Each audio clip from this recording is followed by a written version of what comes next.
Tapi realisasinya itu membangun gedung.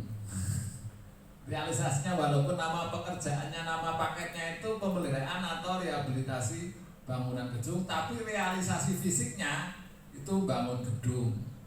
Nah nanti juga kalau sudah dikasih dokumennya kan pengurus barang akan tahu, oh ini bangun gedung bukan rehab. Kalau nggak dikasih ngerti ini rehab bukan bangun. Jadi pentingnya dokumen di sini bagi pengurus barang untuk input itu sangat penting ya, agar tahu. Samping itu juga harus melihat fisiknya ya, berapa unit gedungnya. Selanjutnya yang hibah. Kalau yang hibah, PU biasanya hibah-hibahnya itu kalau dari kementerian, ada yang dari ikut satker BUMN enggak? Atau selaku bendahara pengurus barang BUMN? Enggak ada nih. Kalau di provinsi ada, dia selaku satker juga selaku bukan satker, dia ngurusi BUMN juga. Mungkin kalau di kabupaten nggak ada. Di situ banyak sekali proyek-proyek dari kementerian PU atau mungkin BWSU atau PJN, itu proyeknya sudah lama, sudah tahun-tahun lampau. Namun di AST-nya baru tiba-tiba muncul. Karena apa? Di sana juga di kementerian itu ada temuan BPK yang mengisyaratkan harus menyerahkan aset tersebut ke kabupaten kota. Nah, tiba-tiba kabupaten kota disuruh nerima. Itu nanti tugas dari penerima dalam periksa sebelum itu mencatatnya verifikasi. Jangan-jangan itu sudah tercatat. Atau kalau memang belum tercatat, kondisinya bagaimana gitu. Karena kalau kita lihat di aturan itu bisa menolak kalau kondisinya rusak berat. Oke, lanjut. Pembukuan di atas penggunaan penggunaan ini pengalian atau penyerahan BMD Ini pengalian itu kalau antar OPD ada serah terima barang mungkin dari PU ke Dinas Kesehatan atau sebaliknya. BMD telah ditetapkan atas penggunaan digunakan sementara oleh pengguna barang lainnya dalam jangka waktu tertentu tanpa mengubah status penggunaan. Ada BMD, misalnya PU Ponorogo ini mempunyai jembatan Beli. Jembatan Beli ini dipinjam oleh BPBD. Itu ke jembatan Beli, jembatan darurat, dipinjam BPBD untuk menanggulangi jembatan yang ambruk. Nah itu bisa melalui mekanisme penggunaan sementara antar OPD.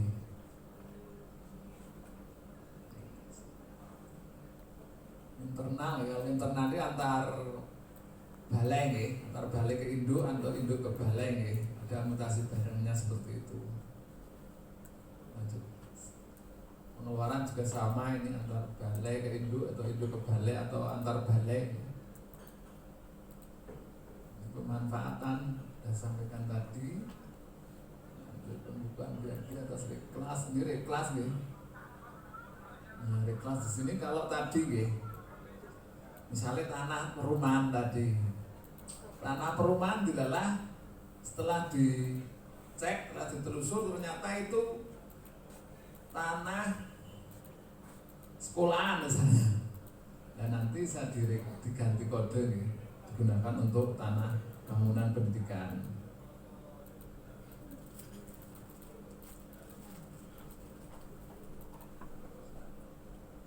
Reklas ada usul hapus tadi sudah dibukukan juga. Ini kalau hilang ada aset aset berjalan juga dibukukan. Koreksi nggih. Anak koreksi nggih, misalnya tadi ada koreksi catat salah nilai, kan bisa saja toh inputnya keliru nilainya atau jumlahnya keliru, bisa dikoreksi di sini nggih. Nanti harus ada dokumen sumbernya. Data spesifikasi, misalnya luas bangunannya keliru, kalau gedung mereknya keliru, harus ada dokumen sumbernya, bisa surat keterangan, pernyataan dan lain-lain. Koreksi lainnya catat ganda nih, misalnya double catat di BMN, harus ada dokumen sumbernya tentunya.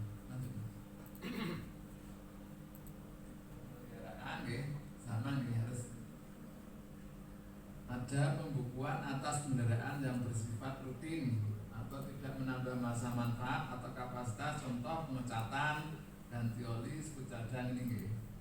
Pembukuan atas kendaraan yang bersifat menambah masa manfaat, nanti akan ditambah nilai atau dikapitalisasi, yaitu berupa overhaul atau meningkatkan bangunan atau menambah luas bangunan nih. Kalau misalnya dulu lantai 1 ditingkatkan jadi lantai 2, itu berarti nambah nilai kebangunan gedung tersebut.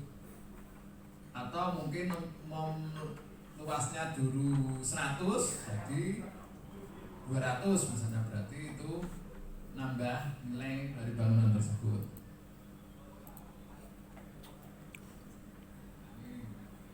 Semua pemeliharaan itu masuk di kartu pemeliharaan ya. Kartu pemeliharaan untuk setiap barangnya.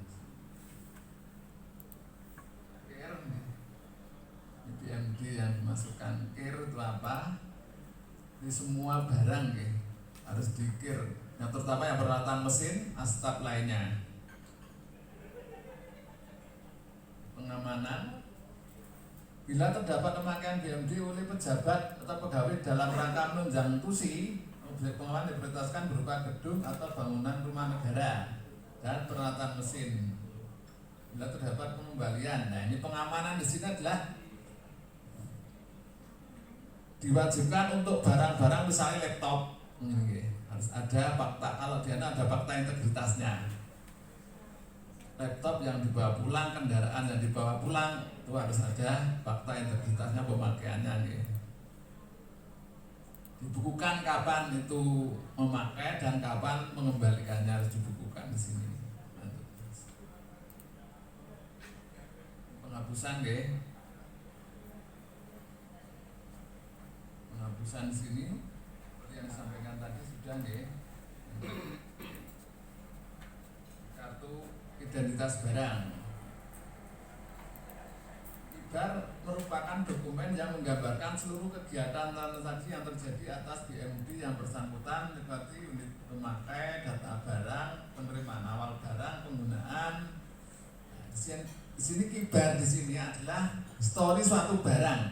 Nah, seperti tadi ada tanah perumahan tadi nih, itu kan tidak diketahui historinya, tiba ada nilai segitu, itu berasal dari pengadaan atau hibah atau apa, itu kan nggak tahu. Sehingga pentingnya pencatatan di aset secara histori itu sangat penting, karena